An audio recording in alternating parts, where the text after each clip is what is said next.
শেখ হাসিনা বলছিল না না ভাইয়েরা, কি বলছিল? শেখ মুজিব দুদিন আগে বলছে শেখ মুজিবের মেয়ে পালায় না, বলছিল কিনা বলেন আপনারা? তারপরে কি বলছিল? আওয়ামী লীগ পালায় না। কোথায় এখন তারা? কোথায় পালাইছে কিনা বলেন? একদম গোষ্ঠী শুদ্ধ পালাইছে। বাংলাদেশের বাড়িতে শেখ হাসিনা তার দূষণের আর কোনদিন জায়গা হবে না, হবে না, জায়গা দেবে না বাংলাদেশের মানুষ, কোনদিন দেবে না, কোনদিন দেবে না। শেখ হাসিনা এবং তার দূষণদেরকে এই বাংলাদেশের বাড়িতে জায়গা দেবে না। তাই আজকে আপনাদের কাছে আমার অনুরোধ, আপনারা ঐক্যবদ্ধ থাকবেন। তারেক রহমান যেটা বলেছে ঐক্য ঐক্য ঐক্য, ঐক্যবদ্ধ থেকে আপনারা নির্বাচন করবেন ইনশাআল্লাহ। আগামীতে দেখবেন, আগামী দিনে আল্লাহর রহমতে আগামী সরকার হবে খালেদা জিয়ার সরকার, আগামী সরকার হবে তারেক রহমানের সরকার, আগামী সরকার হবে বিএনপির সরকার, আগামী সরকার হবে আপনাদের সরকার। সেই সরকারকে সামনে রেখে আপনারা কাজ করবেন।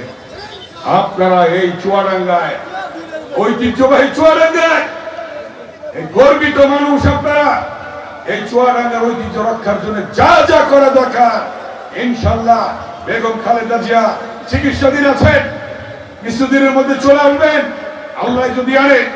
তারপরে বিএনপির ভারপ্রাপ্ত চেয়ারম্যান দেশ তারেক রহমান বাংলাদেশে আসবেন, এসে নেতৃত্ব দেবেন আপনাদের, এবং তারা এসে নির্বাচন করবেন আল্লাহ যদি করতে দেয় ইনশাআল্লাহ।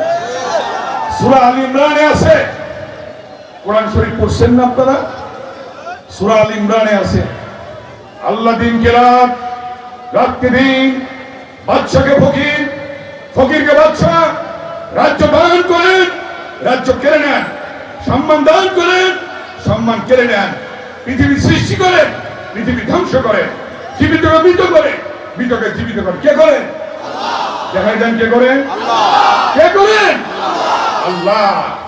সেই আল্লাহ করে দিছে না, ফয়সালা করে দেয় নাই? তারেক রহমান কতদিন আগে বলছে দেশ যাবে কোন পথে? ফয়সালা হবে রাজপথে। সে রাজপথে ফয়সালা হয়ে গেল না? হাসিনা পালাইল না? জনগণ ঘেরাও করলো না? আল্লাহ কি নিয়ামত দেখেন আপনারা। সেই ফ্যাসিস্ট খুনি হাসিনার জায়গা বাংলাদেশে নাই, তাদের পেটের ধরে নাই। আজকে তারা এবং তার পেটের তারা যদি আসার কোন চিন্তা করে, বাংলাদেশের মানুষ তাদেরকে জায়গা দেবে না। কি আপনারা দেবেন জায়গা? দেবেন জায়গা? দেবেন না। তাই আপনারা প্রস্তুতি নিন। আগামী দিনে তারেক রহমানের নেতৃত্বে যেমনি 16 বছর আন্দোলন করে আমরা ফ্যাসিস্ট শেখ হাসিনা মুক্ত করেছি বাংলাদেশ, আগামীতে ইনশাআল্লাহ নির্বাচনে জনগণের ভোটে বিএনপির সরকার হবে ইনশাআল্লাহ।